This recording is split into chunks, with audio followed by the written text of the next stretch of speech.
Hey guys, how's it going? And welcome. As always, thank you for joining us. And if you can, please go to fanfarenyc.com or you can text FFNYC to 44-321 to donate. We really appreciate everybody that has donated so far, and we'd love to see you do it more. And thank you for joining us for this panel, which is the stage production from the SNL art department. Join us in this rare event with members of the Saturday Night Live film unit art department as they detail the breakneck weekly process of script to finish movie. They'll dissect the hilarious 2019 movie trailer spoof The Grouch with our moderators Sarah Annor and Brett Howard-Butler. Guys, take it away. Hi. Hey. Hello. No. Tuesday, Wednesday, Thursday, Friday, Saturday, you are experiencing crazy things and you're just in the thick of it and it's really stressful. You haven't slept and you're just like, this needs to get made. Action!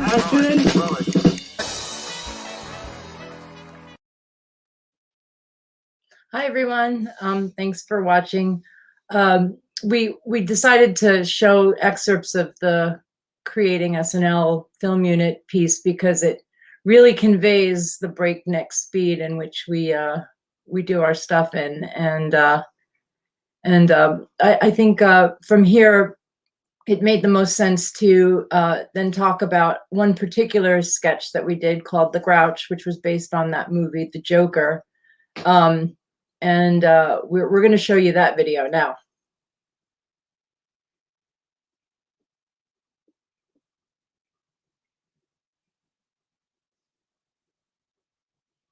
That's easy. I will introduce my colleagues. So I'm the production designer for the SNL film unit, and next to me is Rob Ackerman. He is our prop master, and next to Rob is Danielle Webb, and she is our set decorator. Okay, so me and Red have a lot of questions for you guys. We know from that video that, doing this is a lot of work and it's very stressful at times because of the teamwork that comes within of it. So if it's so stressful and it's so hard, why do you guys keep on coming? Why do you guys continue to do it? What's the purpose and what motivation that you have for doing this amazing, unique job? I mean, go ahead. Who wants to answer first? There's too many. It's really hard and stressful, but there's several reasons, but two main reasons. I came from a fine art background, sculpture specifically, not film at all, and I, on this job more than any other job, I find myself in this moment of making what feels more like sculpture art type of solutions for this set than any other job. And you really that same feeling comes up of when I would be working in my studio on something and something would come together that I didn't expect. Also, literally the way we use materials it's very there's no time to make a huge snow mountainscape. So instead we get huge rolls, 12 by 20 foot pieces of paper, and staple them to big stacks of steel deck platforms to make it look like a snow mountain. I mean, so to me, when I find myself climbing up on these platforms, stapling away, trying to sculpt paper, I'm like, I like this job. And that's just one tiny example. There's just this whole array of things we have to do like that. Like when Andrea runs to the dollar store and gets this plastic kind of tablecloth material and makes it look like the most decadent, fancy wallpaper on earth, that we just quickly put on the wall, that you can't believe that was acquired in just a moment. Those moments just shine for me in a big way. So yeah. Pertinent to what we just saw, Sarah, in that video, and maybe it'll play without sound, in that video where the garbage can that had the bottom cut out, Rels Douglas and I did that at 4:30 in the morning underneath an elevated train in Brooklyn. I mean, and yeah, you're exhausted. Yeah, it's tense. Yeah, we need it. Yes, we need it 10 minutes ago. But there's a kind of thrill of then crafting it, making it work, improvising that shot of David looking up through that garbage can, and it's a piece of art, as Danielle said. So, and it's something that is asked for, created, thought of by the movie, and then by Andrea, and then somehow made with our hands and resourcefulness. And I'll just bandwagon and chime in lastly by saying that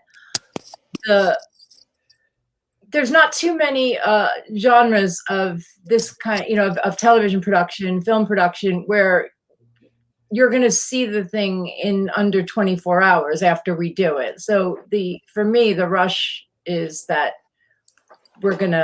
this is going to be on television like tomorrow, and we better get it as right as we possibly can get it.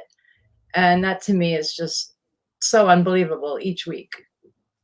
I didn't have work gloves for Chris Red there, so I borrowed Sarah, my assistant. I was like, oh my God, I've failed to have it. I just went around and asked, let's get some work gloves. I need your work gloves. And that garbage truck was full of green antifreeze. All the garbage in all those 1970s cars we put there, that sign we put there in a hurry. Andrea made that wallpaper somehow using some kind of magic that she will describe. That's an old TV, that's exactly right for that period.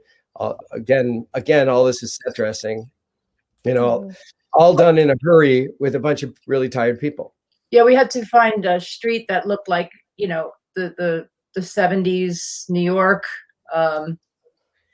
We had to recreate the alleyway in what was basically a loading dock of a sound stage. Yeah. All that garbage had to be created, actually. There's a lot of garbage in the Joker movie. Yeah, we lost a fake fire hydrant. We just left it because it looked like a real fire hydrant, and we were going to the next scene. He's about to smash his head on a mirror. That was something we had to rig at the last minute, and I just all of this that garbage can there was made by Tim Rossiter at the last minute. Obviously garbage cans like that don't exist, so we had to. That's a model maker's work. This shot here, I was supposed to leave, but it wasn't done. And so the shot of the stripper I had to do. I did all that sign for Andrea. It's all this stuff is like, we need a garbage can with black writing on it and with garbage can lid. And I'm like, oh, we do? Okay. I mean, we knew we didn't need it, but it's just too much. So we just have to make some of it just a second before we need it. Yeah, we a lot of times we show up on set with the basically ingredients to make what we don't know we're going to need to make. So, yeah. Right, like that candy smashing his head on glass. Obviously, we don't want to hurt David Harbour, so that has to be rigged, right, safely, with candy glass between plastic. It's a lot of stuff like that. It's pretty crazy. They went back to the actual location in the Bronx for this particular scene. Luckily, we have access to a lot of all the different professionals that work in this business. So it didn't take a lot of research to find out where that staircase was. Go ahead. Oh, no, keep going. I also have this theory that because we see the final thing like so quickly after working on it, that we learn, we have this like quick learning curve of what works and what doesn't on a faster pace than most jobs. Because it like often takes like a long, a movie comes out so much later. It's a whole different project kind of thing. But I feel like I get to like learn and retain what I've learned in a more direct way because it airs so soon after we work on it. So we're going to go through some stills of basically our process for you guys. We put together, going through our old research of, for example, one of the things that happens on Wednesday night when we get the script, which you guys will have access to the script that we work from. So we're seeing this for the first time on Wednesday night around we get 12 scripts, and by 9 p.m. it's been narrowed down to 3. We have 3 film units. So in addition to seeing, myself, Danielle, Rob, there's 2 more other units just like us doing other film unit pieces. So this is happening, like I said, in the Creating SNL, this is happening 3 times. We read the script Wednesday night around 10 o'clock, knowing that this is the one that has to get made.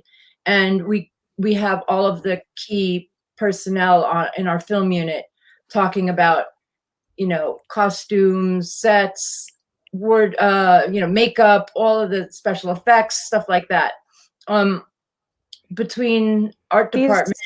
These are being shown just partly because this is part of that process. Like we look at references together. We study these things for a very short amount of time, but we all kind of look at the same references together. So we're on somewhat of the same page. Try to figure out what are the things that we should hone in that really sell the parody. So we're taking the Joker film and we're turning it into a parody about Sesame Street characters. So there's, a suspension of belief that we have to help, along the way. So which sets should we use to do that? Like which street locations should we use to do that? What props and set decorations should we use to do that? So what'll happen Wednesday night, the first thing that I do is start, doing thumbnail. I have like one right here. You could see it. It's like literally this stupid little sketch of what is a room that I'm going to turn into a set here. Sorry. So like literally something like that with notes scribbled on a piece of paper. And I work in a program called SketchUp, which allows me to start sketching the set in 3 dimensions, which you see in the lower right-hand corner. And we decided that this would be the best setup scenario to convey the apartment that we're going to copy from the Joker. And it had some very, very characteristic wallpaper and period furniture. So I felt like between getting the shapes of the windows right and the wallpaper right, and, God, if Danielle could just match as closely as she could the furniture, we could sell this. This is one of my favorite schedules ever written for any job. It was made over and over again and over the course of the day prior, but the shoot time is like 5 a.m. there. The crew call, is 5 o'clock in the morning. And if you scroll all the way down, it just goes, keeps going until, for like, I think it's like 22 hours, 21 hours or something. So. And 5 a.m., by the way, means that I have to be there at 4:30. In life, kids, half an hour early is almost late. When it's call time is 5 a.m., you're there at 4:30. And they're without exception. You might need to park. You might want to have a breakfast sandwich. There won't be any, but you want one. That you need to figure out what the big first problem is. So if you're in charge of something, be there a half an hour early, especially if you work for SNL. Yeah, I was told that one of the times, not at SNL, but in other jobs, I got there like at the time I was supposed to, and I was told I was late. So, I spend Wednesday night drawing the set. I get to the scenery shop at 6:30 in the morning on Thursday. So I haven't gone to sleep from Wednesday to Thursday because I've been up all night drawing.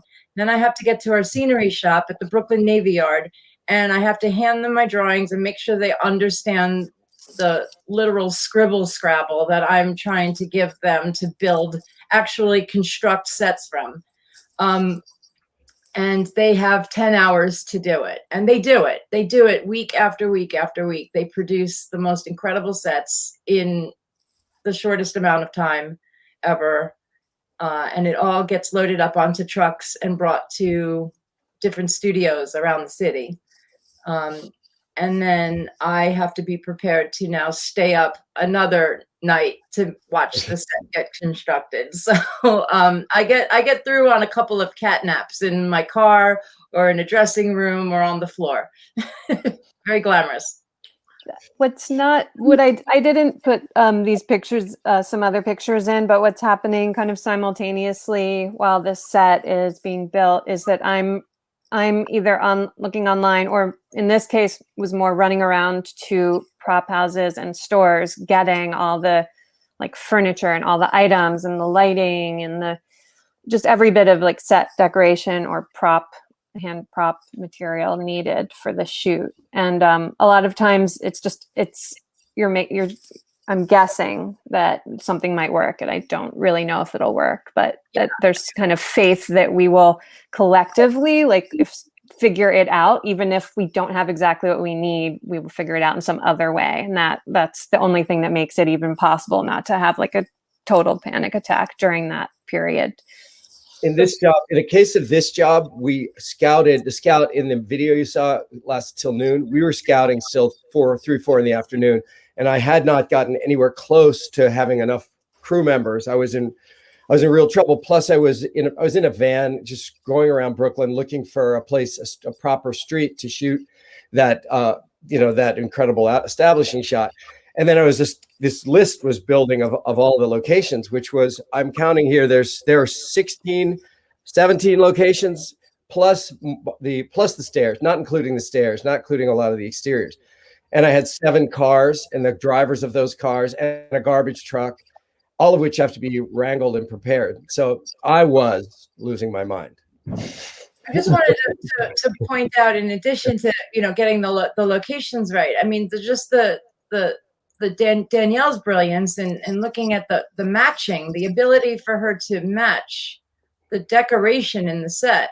Like I'm so caught up in trying to get the set right that, I'm very hard on myself when it's an empty room, and the magic literally happens when all of the decoration starts to come in. And then I'm always saying, yes, I believe this. Yes, I believe this. Finally, I believe it. Because it means like I'm taking away my judgmental eyes and I'm seeing things more objectively, because I'm supported by other artists. And it's not just my sole responsibility to get it right. It's a collaborative effort. And that's one of the other things that keeps me coming back. It's like I'm not alone in this. I am not alone in this at all. And I couldn't do it alone. But just to see the shapes in the frame, like down to the plants and dust on the shelves and smoke in the air, just incredible. Takes my breath away. Amazing. And I just want to point out, I didn't do this alone. Actually, the chief decorator on this sketch was Lori Gerard Johnson, and she's a brilliant artist and set decorator. And like we, I guess, inspire each other along the way, the whole way, to keep each other going. You need people like that around you on these kind of jobs. If they're not going to do that, it doesn't work. It's a trust, and it's a shorthand, and it's an unspoken language, and it's seeing through tired eyes and not using your words correctly and pointing and grunting. It's pretty amazing. Allowing people to have an issue and keep going. Yeah. And it's special effects. There's steam on the street. The fire department hasn't approved the steam on the first shot. We have to deal with the permit. Mike Myers and his team were there putting steam, I would say where it needs to go, but they would somehow get it there. And it's part of what makes it beautiful. As you guys said, the haze, the exact haze in the atmosphere, just like in the movie. This is our food table in the shoot, and there's Ernie in the background. Bert, sorry. Yeah, that's just before I put that. I climbed the ladder to stick that up. But Andrea, who might know how to use spray paint, I think did that herself. And a lot of times, Andrea, even though she's the bossy boss of all bosses, you go in an alley and she's back there doing something like essential, like right then. She's very extremely. This is graphics department that we work with is phenomenal, and they create. We ask them in that day of prep. We send them. We try to send them an organized list, but what happens is they also get these like drips and drabs of notes of things that they have to create and have printed up or have and then brought to us on the set. So we have like a phenomenal team, and they come up with stuff like this, and then we put it on like wherever it needs to go. And often, like I've seen menus that were really just like there's a restaurant scene, and we hand the actors menus that the graphics department has made, and then you look again and you realize they've actually filled in like brilliant satire and commentary in all the menu items where the food is described. So there's that level of detail often on these shoots.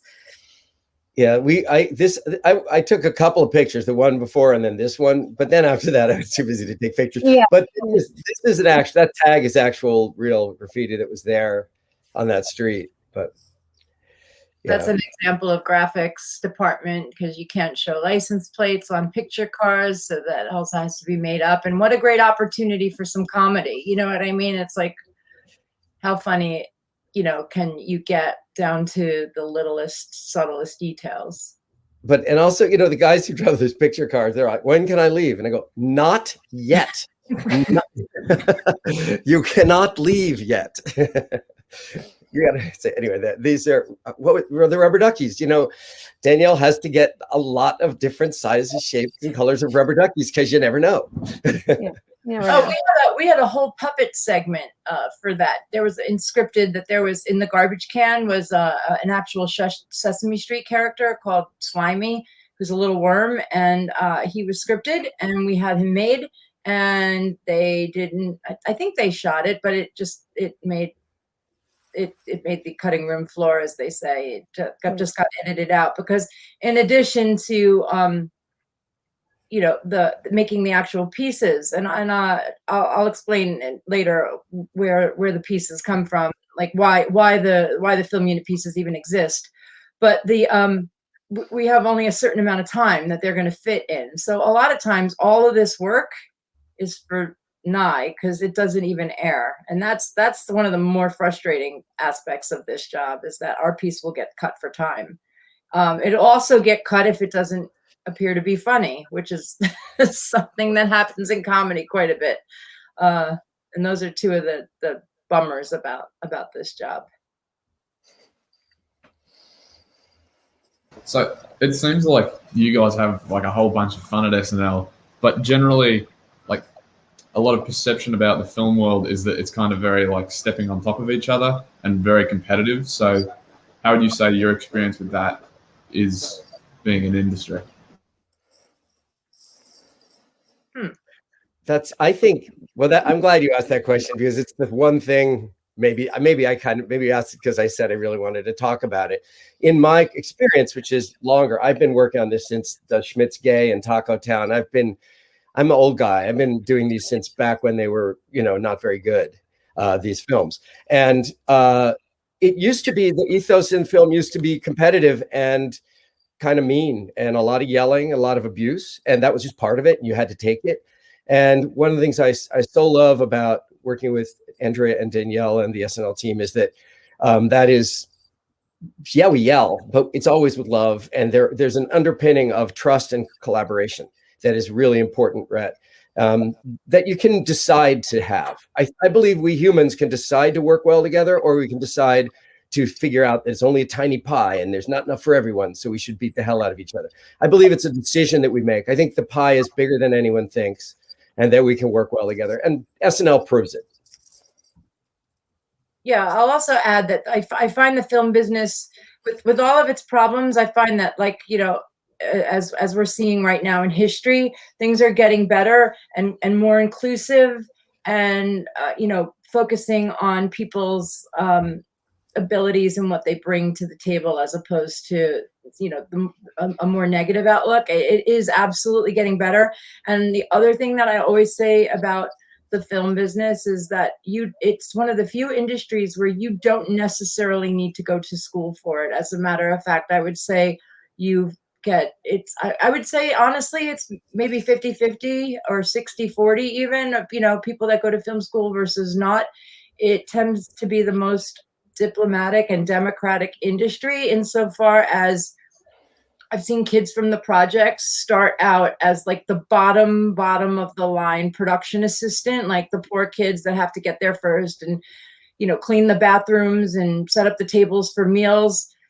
I see them come to set and figure out where it is that they would like to be, whether it's behind the camera or, moving and setting up the lights, or in the art department, and in no time at all get to that department. And so, it's hard work, it's common sense, it's showing up on time. There's a tiny element of luck. I don't know the recipe all the time, but I know that those are the ingredients for that cookie.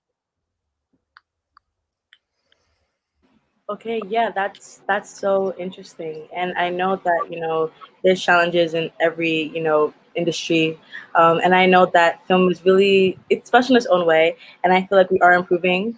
And I feel like throughout time we'll continue to do better, and there'll be more, less of a chaotic thing, more of a teamwork thing, hopefully, for the future. But I also want to ask, so are you guys used to pressure?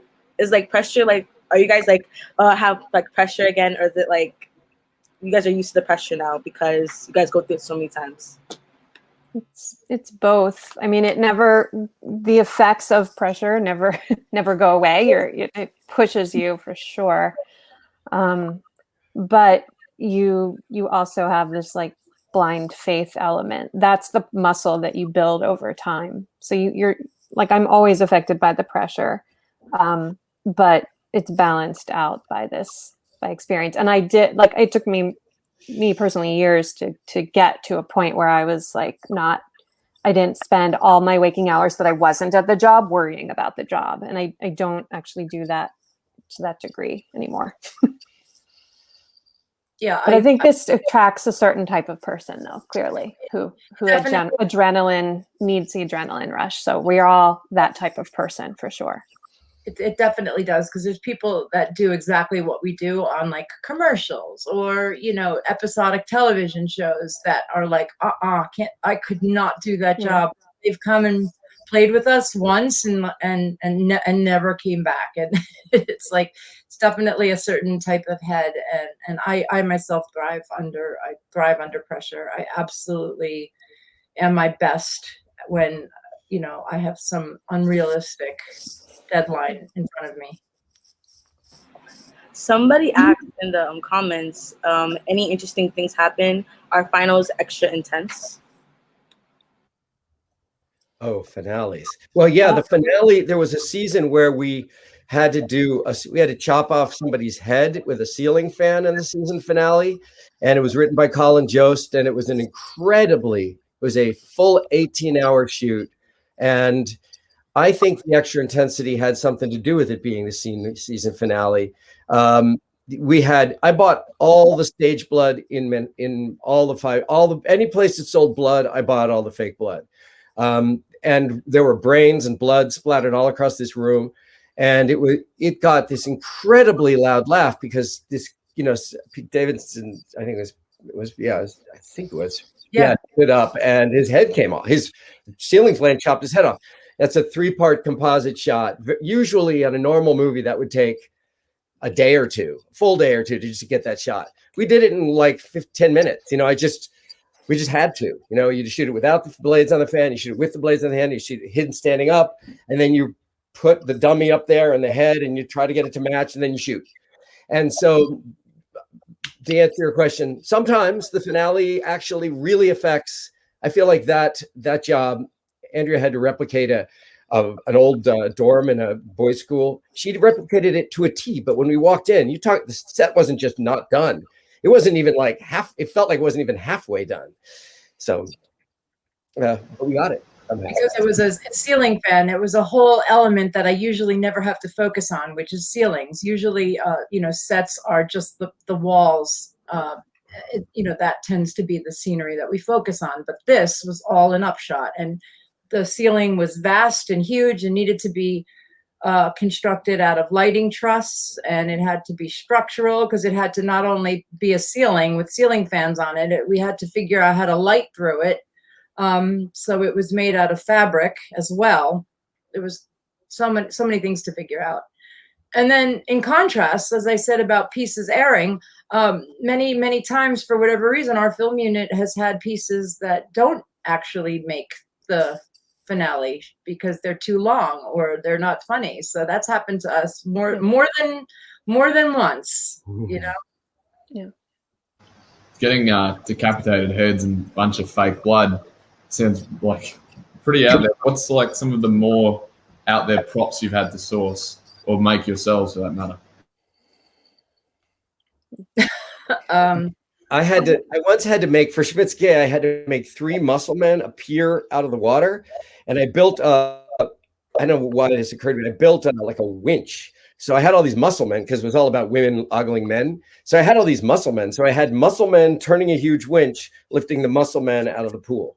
And I was really proud that worked because it was It was insane. And so like, but it was safe because I didn't want to have electric or gas motors by the actors. So I just had really strong men lifting really strong men with a machine. We had to make what appeared to be a toilet that if you're an older person and you happen to die on the toilet while you're on the toilet, it would fling you into bed. So there was an air of dignity about your death as opposed to dying on the toilet bowl. They get just that silly. Yeah. So that toilet had to literally had like a piston on the toilet seat that like pushed it up, and we had like a dummy on there, and the dummy had to go flying. I mean, yeah.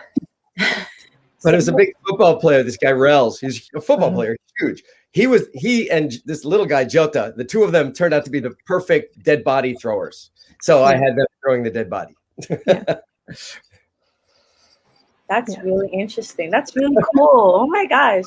Even though like it seems stressful, I feel like, or I know from what you guys have been saying that this is a really interesting, fun job because of the stuff you have to make and the creativity and the artwork.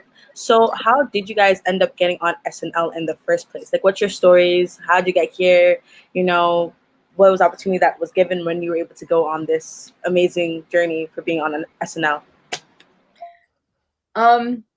Well, it's most of the film business is protected by labor unions, which means, you know, eventually when you move from being in a production assistant, which is, like I said, the entry level position to come onto set, all of the departments that we're represented by labor unions. And I was having a period of not working, and so I called up my union hall and I put my name on the availability list, and I got the most ridiculous. I remember to this day the phone call because it was so nuts. It was this woman who sound very harried and frustrated, and she's like, "Hi, yeah, my name is and I'm the producer at the SNL film unit, and I was wondering if you're available." And I said, "Yeah, sure. When would you like me to come?" And she's like, "Now." And I said, "Okay, I'll be there in 20 minutes. Can you tell me what this is?" And she's like, "It's a digital short." And I literally started working for SNL in the digital short department. And that was 11 years ago. And I still work for the same woman. And she says that I was one of the best hall calls she ever made. So that's a nice compliment. Go ahead, Rob. I was working. Are you going to go, Danielle? Go. No. No, I was working for a special effects director, a South African, Australian, British guy. He was a combination of Rhett plus a little South Africa and Britain. His dad moved around when he was a kid, and he got hired to do special effects for SNL. And he described to Jim Signorelli that like that guy's like my secret weapon or something. So then I was suddenly, you know, I made 2 spoons for British toothpaste, Headley and Weiss British toothpaste, supplemented with 2 tablespoons of pure cane sugar for a smile that says yum. And so the spoons come in, they dump sugar down onto the. I did that. I didn't do it wrong. And then I did another one. I made a couple other gags, and then suddenly I was the prop master. I didn't flunk the audition. What about you, Danielle? For me, it was a different story. It was a little more gradual. I had worked every now and then, once in a blue moon over the years, either as a prop person once or twice or decorating. And then, but it didn't quite coincide with my life or schedule. And then at a certain point, I ended up back on a film unit sketch decorating. And I came, and it was like, I just had this epiphany that the people that I was surrounded by were extraordinary. I don't know why I didn't realize that sooner, but you know, I think it was like the timing's right for me to see that. And I was like, I want to stay here. I don't want to just like come and go. And they were like, fantastic, do that. And I also like when I remember like one of the first couple sketches that I came home from working on, I was texting with like Rob and other people in the crew the whole weekend after the shoot, just talking about the sketch, saying like, this was so great when you did this thing or that. And working on that was fun. Remember what, you know, that never happens. And I remember my husband was like, what are you doing? I'm like, we're talking about the shoot. And it's so great. And he made this joke. He's like, after a few weeks of that, I was just totally hooked. And he's like, it's like you've joined a cult or something. He's like, I think it's a cult. And that's like the joke now that we still say. Or he's like, it's like you go to Burning Man every week and you come back and you're like, oh my God, so it's kind of like that. Wow, that's really cool. You guys have different stories, and I find that I find it really cool how even though you guys have your own different stories and your own way of getting onto the show or on the cast, you guys still work together perfectly, and I feel like you guys are a true family. I see the bond that you guys have within of each other, and I think it's really cool how you guys work together, and even though without all the stress, you guys still come together at the end of the day talking about the shoot and how much you guys have done together. So my question is, do you guys have time to for yourselves because of how busy you guys are? Do you guys have time to meet other people or do other stuff because you guys are always so busy, or you guys have a set schedule so you have a plan for the day or next week? That's such a good question because it's so much a part of who ends up at SNL tends to be people who actually do want other time in their do other things and need time to do them in their life, because we shoot, it's all consolidated from Wednesday night through Friday night, even if it goes into the wee hours of the morning. So even though you're very tired and you're recovering, that does leave the beginning of your week. I mean, then we started doing wraps on Mondays, but basically there's part of your week that still is technically you're not at work. And then the SNL season stops from late May to mid-September, and there are several hiatuses throughout the season that are 2 to 3 weeks long. So it ends up actually attracting people who are artists or writers, as Rob is a playwright. We've gone to see his work over the years. I mean, he's working on things now. There's the craft service person, Charlie Waters, is a composer. One of our prop people is a music producer. You end up working with an extraordinary group of people. It attracts that because of the schedule. So you have time to do other things, even though it can be difficult. And the other thing too about working on a 46-year-old television show is that they figured out, we didn't, but they figured out that you can only really, it's been different for COVID, which I'll get to in a minute, but you can only really do 2 or 3 of these in a row before people start to implode and really, have a difficult time getting through it because the workflow is so intense. So even though a work week for SNL, like Danielle said, is from Wednesday night to Friday, for the people on the live show, it goes from Wednesday night to actual Sunday morning because the live show has to air. And then you absolutely need, Sunday, Monday, and part of Tuesday to recover. Tuesday night is when they start doing script writes, when they sit down and they start actually writing the scripts. And then Wednesday is basically the writers hashing out the show, just all on paper, hundreds of scripts. And just what I wanted to add earlier is the film unit was built into the live show because the live show figured out early on that it couldn't actually get through being a live broadcast with just commercial breaks. So the film unit was invented to add more time into the show for the actual costume changes, for scenery changes, for makeup and special effects to happen during the live show, because Saturday Night Live is a live show, except for the pieces that we do. So just worth a mention. Is there any rivalry between the film crew and the live crew? Yeah. They always act like they don't they go when we have to work at 30 in studio 8H, they act like they're not gonna let us touch anything. In about 2 seconds into the workday, we're all just telling jokes and having fun. And there's supposed to be, but there's not at all. In the minute, it really takes less than 5 minutes. I mean, there was one where I had to just throw a lot of stuff at Will Forte, just throw things at him, and I wasn't allowed to, supposedly wasn't allowed to touch everything, but everyone in the room was throwing stuff at him by the end of the, it becomes collaborative pretty fast. Isn't that right, you guys? Don't you think? I would say there's a bit of a rivalry, just because our pieces can get edited and our pieces can look cinematic, and you're only going to get a certain type of set and lighting in a variety show broadcast environment. So there is differences. But we all know what those differences are, because, we can say, well, you get an extra day, a whole extra day to do your magic, where we're done Friday night. So, yeah, there is a bit of interesting rivalry, but at the same time too, we all recognize we're cogs in the wheel.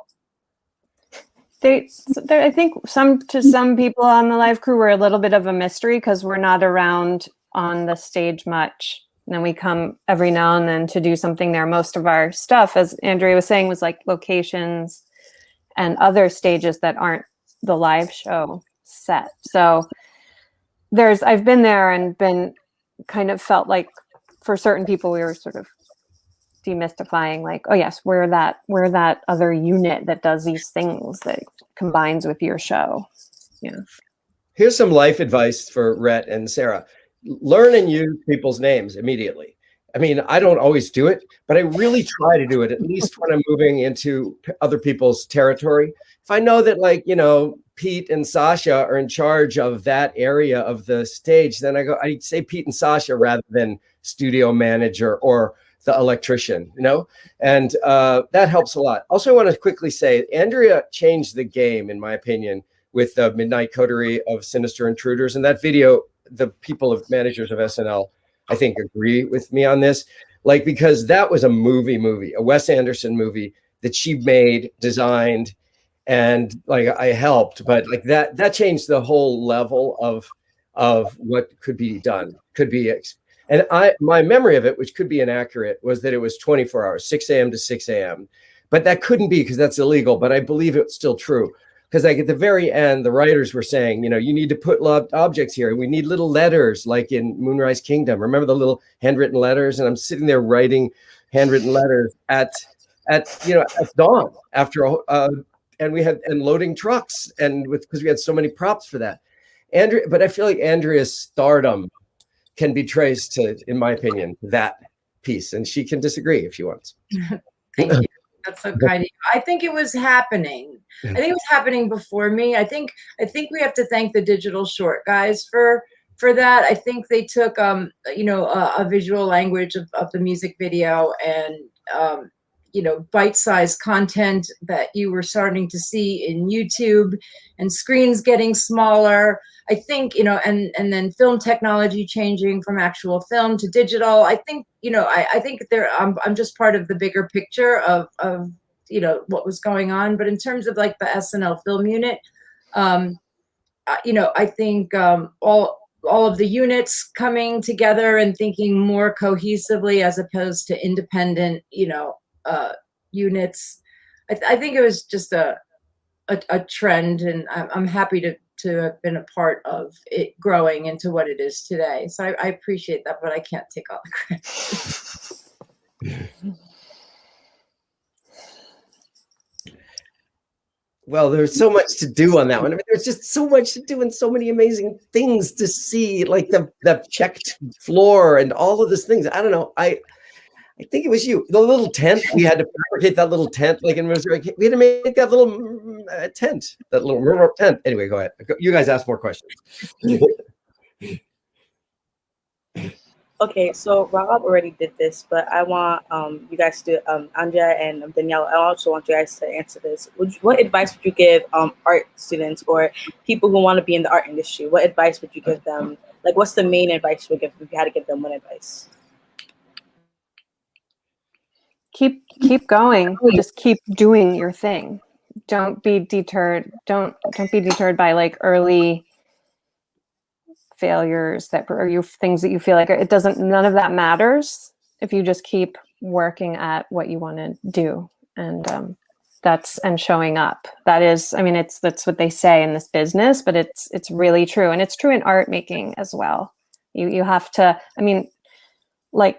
Like Rob says, you have to give these things that you make attention. You have to pay attention to them and give them time, and as if they're people, and raise them and all that. So I think that applies to being at work too, and it applies to your art. Mm-hmm. think as artists, we one of the skills that you start honing in on is what is your voice and what is the story that you want to tell, and that inherently is just true to you.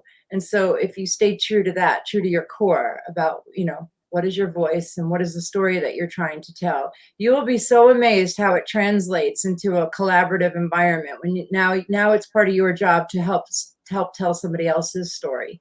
Once you learn how to start speaking in, a visual language, it translates quite easily into filmmaking, into graphic design. It's, the language of art making. So I think, and one of the other things too worth to mention is that the art department is just full of so many fruitcake personalities. It's so wonderful, like all of the different areas people come in, whether it's through architecture or graphic design or fine arts or, or not even, just I like to make stuff with my hands. I'm a DIYer. It's so interesting, people's path to the art department. So there is no right or wrong way. There's people that studied painting that end up, being in the scenic department, which is the department that's just dedicated to paint and surfaces and communicating, all of the different visual textures to our sets just via, paint and wallpaper and sculpting. There's a whole department just of scenic artists, and that's what they're called, the scenic artists. And a lot of people with fine arts backgrounds find their way there. So yeah, I think if you like to make things and you're a visual creative person, there's a home for you in the world. Yeah, I feel like when you said that your skills will what you do or what you're able to do will translate into a collaborative context. Just believe that, and it will. It's a watch and listen when you walk into a film set and figure out, look at what people are doing, look at what you're good at. I got into the film business because somebody was trying to rig a corn chip to dance, and I saw him under the table, and I said, well, I'm pretty good with couplings, and that looks like something I can help with. And that turned into my first job. I ended up being a shop assistant for a special effects guy, but it was because I didn't talk, or I just watched and listened, and then I just went in there and started saying, well, what can I hold this while you do this? And that's how it works. Well, just on the topic of skills, are there any more unusual skills that you guys have that have come into play? I know you mentioned that Andrea is good at spray painting. So anything like that? So the funny story about that is I had a mural background, and I was a graffiti writer, and around the time of the music videos started coming into these huge budgets, they would hire us to come on set and do graffiti. And I thought I fell in poo, as they say. I was like, wow, how did this happen? I do this for free. I do this, in the middle of the night, and now I'm getting paid to do it. This is the best thing ever. And that's literally how I got into the business, just by fluke, It's what do you do when nobody's telling you what to do? Like Andrea was painting, I was making musical instruments in my basement, Danielle was sculpting and doing art. It's like, it's ideal if you can figure out, what do I love to do? What would I do if nobody's ordering me?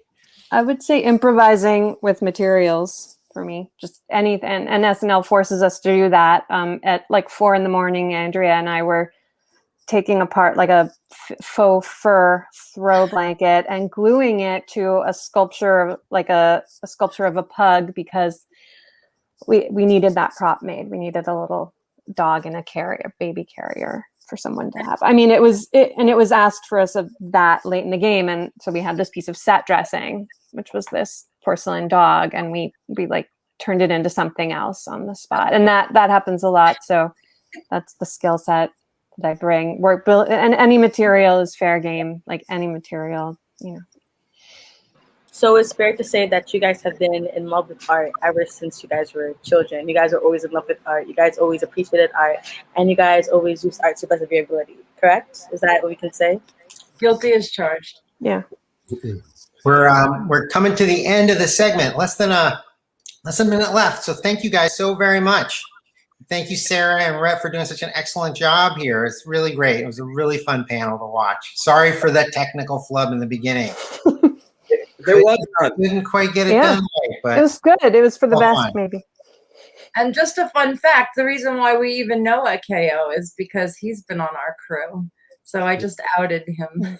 That film where they're showing how fast we work, Akeo was on that lift building the Garden of Eden for Lena Dunham sketch.